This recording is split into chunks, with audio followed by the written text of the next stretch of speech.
கால் குதிக்கால்ல வெடிப்பு வருது. அத குறிப்பா பாத்தீங்கன்னா பெண்களுக்கு தான் நிறைய வருது. ஆண்கள் வந்து வெளியே எங்கெங்கயும் சுத்துறாங்க, வேற வேற தட்பவெட்ப நிலையில போறாங்க, ஷூ போடுறாங்க, செருப்பு போடுறாங்க, கடினமான தரைகள் எல்லாம் போறாங்க. பட் பெண்களுக்கு ஏன் வர்றது ஜாஸ்தி? அதை அவங்க மதிக்கிறதும் இல்ல. மதிக்கிறதுனா அதை பத்தி கவலைப்படுறது இல்லைங்க. அது ஏன் வருது? அதுக்கு என்ன தீர்வுங்க சார்? ஏன்னா இப்ப இருக்கிறதுல இன்ஃபெக்ஷன்ல எல்லாம் ஆகுது அப்படி நிறைய பேர் சொல்றாங்க இல்லைங்களா? அது வீட்லயே இருக்கிறவங்களுக்கும் வெடி போறதுங்க சார். அதுக்கு ஏதாவது கொஞ்சம் தெளிவா சொல்ல முடியுங்களா சார்?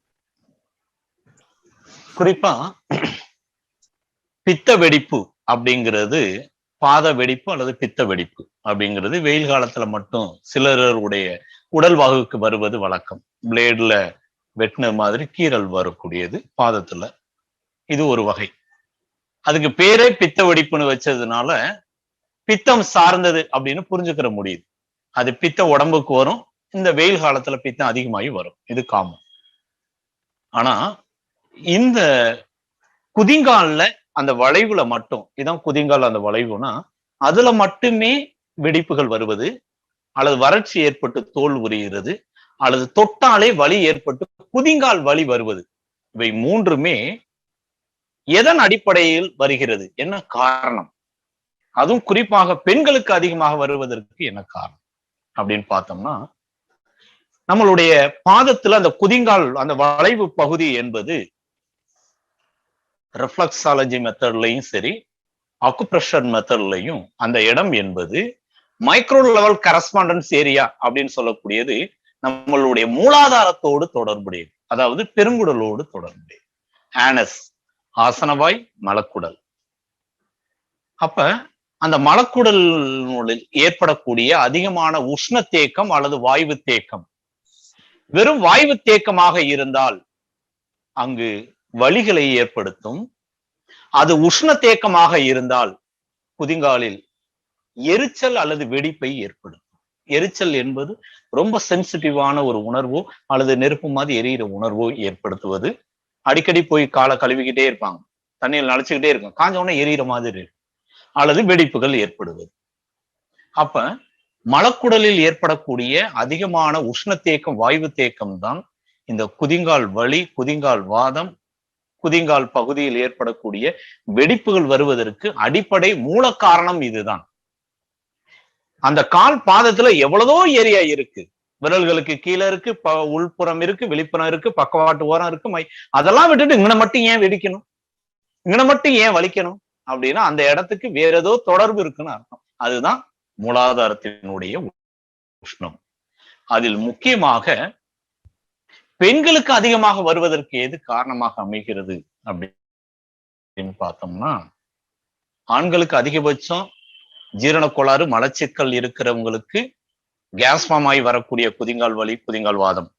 எந்திரிச்சோன கால் ஊன முடியாது, படுத்திருந்து எந்திரிச்சு கால் நடக்க முடியாது, தாங்கி தாங்கி நடக்கணும், நடந்துகிட்டே இருந்தா சரியாயிடும்.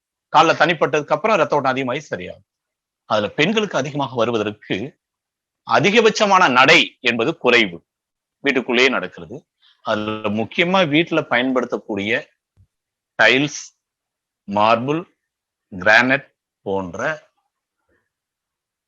அதிகமாக சூடு தரக்கூடிய, உடம்பினுடைய நீர்ச்சத்தை உறிந்து எடுக்கக்கூடிய இந்த தரையில அதிக நேரம் நிற்கக்கூடிய, நடக்கக்கூடிய ஒரு சிலர் பெண்கள் பார்த்தோம்னா எந்திரிச்சு போய் மேட்டு பாய் எதுவும் விரிச்சு உட்கார்றது, படுக்கிறதுக்கு ஒரு சோம்பேறித்தனம் வந்து அப்படியே உட்காந்துருவாங்க, அப்படியே படுத்துருவாங்க.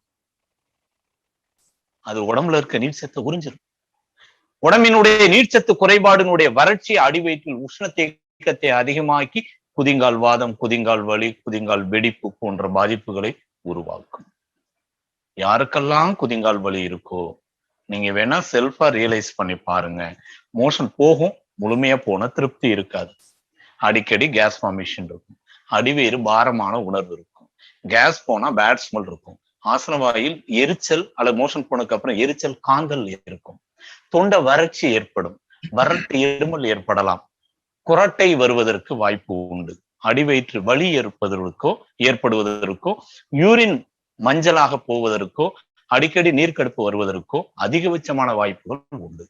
டிராவல் பண்ணும்போது கால் தொங்க போட்டா கணுக்கால சுத்தி அல்லது மேல் பாதத்தில் ஒரு ஊம வீக்கம் அப்படின்னு சொல்ற மாதிரி ஒரு ஸ்வெல்லிங் வரும், படுத்திருந்தா சரியாயிடும். இதெல்லாம் இதனுடைய முளச்சூடினுடைய அறிகுறி.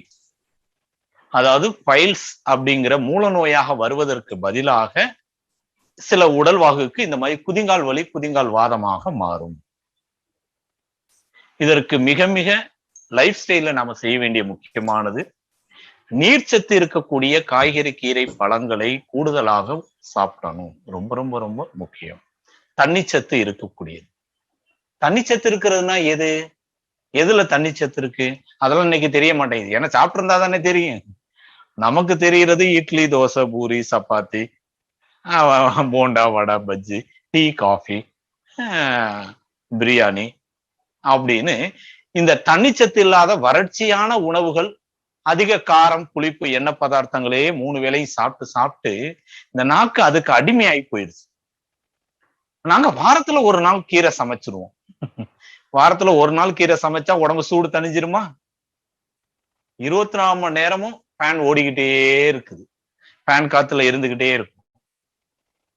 அப்போ உடம்புல இருக்க நீர் சத்து ஆவியாகுது. ஃபேன் இல்லாம ஒரு நிமிஷம் என்னால இருக்க முடியாது.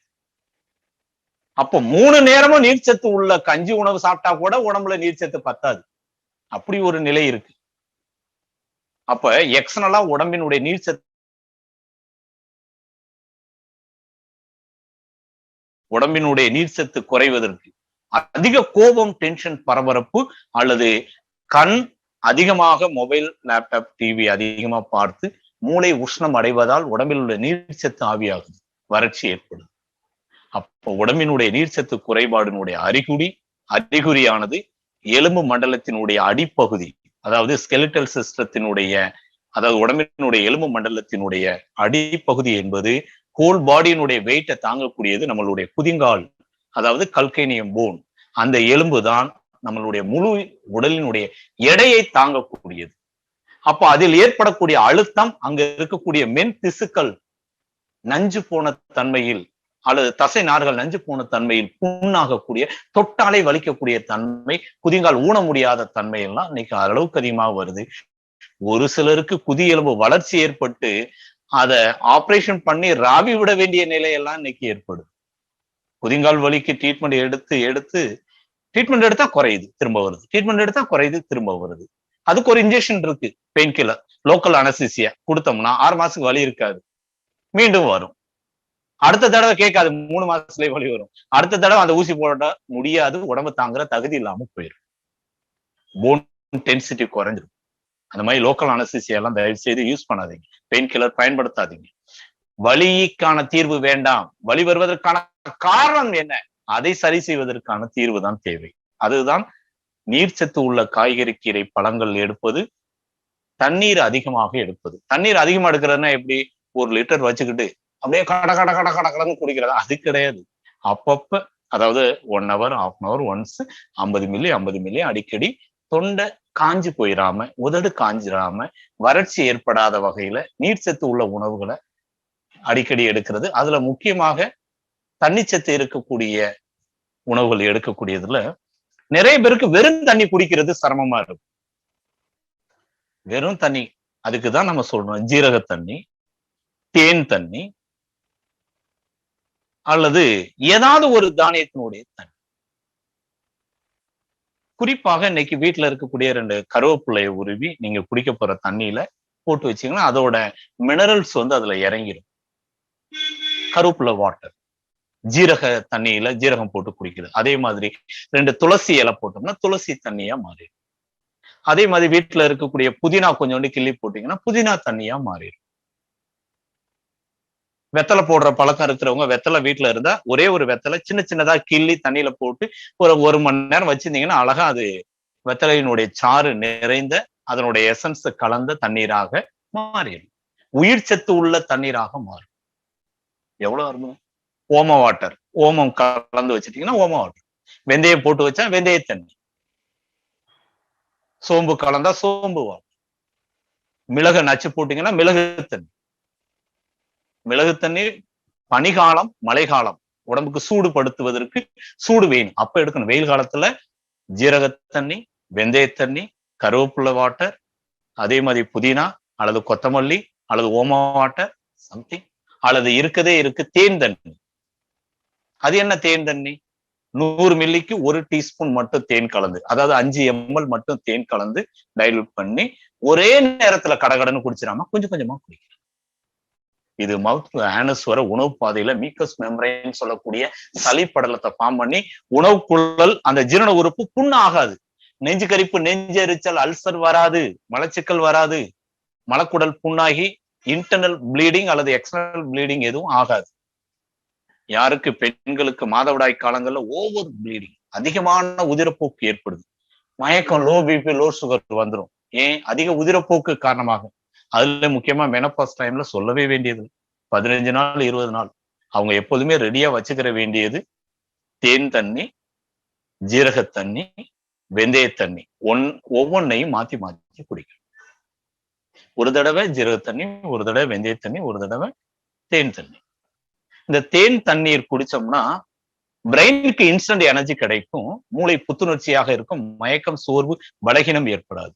வெந்தய தண்ணியை குடிச்சோம்னா பிளட்ல அயன் கண்டென்ட் அதிகமாகும், ஹெச்பி லெவல் குறையாது. அதே மாதிரி அதுல இருக்க இளம் கசப்பு துவர்ப்பு உடல் சூடை தணிக்கும்.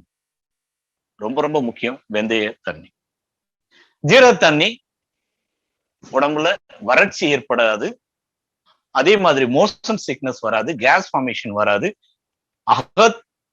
அதாவது ஜீரண உறுப்புகளை முழுமையாக புதுப்பிக்கக்கூடிய அகம் பிளஸ் தீ பிளஸ் கீரை அப்படின்னு சொல்லுவோம், அகத்தி கீரை. அதாவது அதே மாதிரி இந்த ஜீரகம் என்பது சீர் பிளஸ் அகம், உள்ளே இருக்கிற உள் உறுப்புகளுடைய இயக்கத்தை சீர்படுத்தக்கூடிய, ஒழுங்குபடுத்தக்கூடிய ஒன்று அப்படின்னா அது ஜீரகத்தண்ணி.